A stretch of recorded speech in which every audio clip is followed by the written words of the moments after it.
Start 1.3 Introduction to Experimental Design. Only two problems are here. Question 1. Determine whether the following descriptions correspond to an observational study or an experiment. Write experiment for experiment, observation for observational study. Notice you are supposed to write in capital case without quotation marks.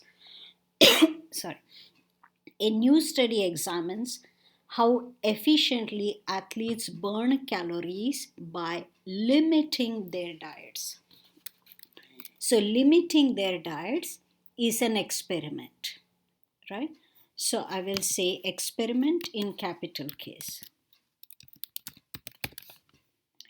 A new antibiotic is tested in effectiveness by recording how the drug works on patients that already take the drug.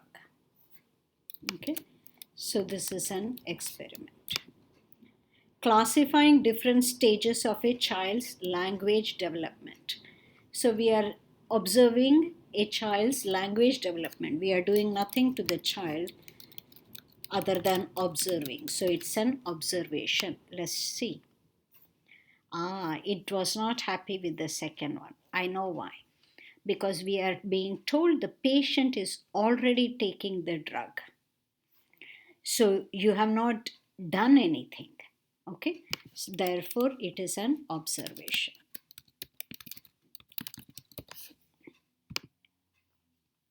Next problem. Determine whether the followed descriptions correspond to an observational study, a controlled experiment, or a double-blind experiment. Write the abbreviations. OS for observational study, CE for controlled experiment, and double-blind, DBE. A new study examines the effects of regular exercise on child obesity by taking a survey of 500 children on their weight and exercise habits. So we are simply observing. All right. A nurse gives a group of patients either the drug being studied or placebo. However, neither the nurse nor the patient knows which they are receiving. Only the person who prepared the doses knows. So notice, the patient doesn't know whether they are receiving an actual drug or a placebo. The nurse who is administering is also unaware, which means this is called double blind.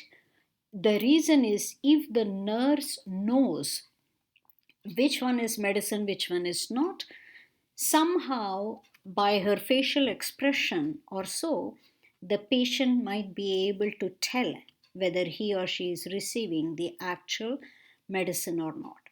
So here even the nurse doesn't know. So this is an example of double blind experiment. The effects of fish oil on inflammation were studied by administering either a dose of 2000 mcg of fish oil each day or a placebo each day. So, two different groups of arthritis patients. So, this is an placebo controlled experiment. Okay, but it is not double blind because we don't know whether the person administering the dose knows it or not. All right. That completes this particular set. Next videos will cover section 2.1. Until then, bye.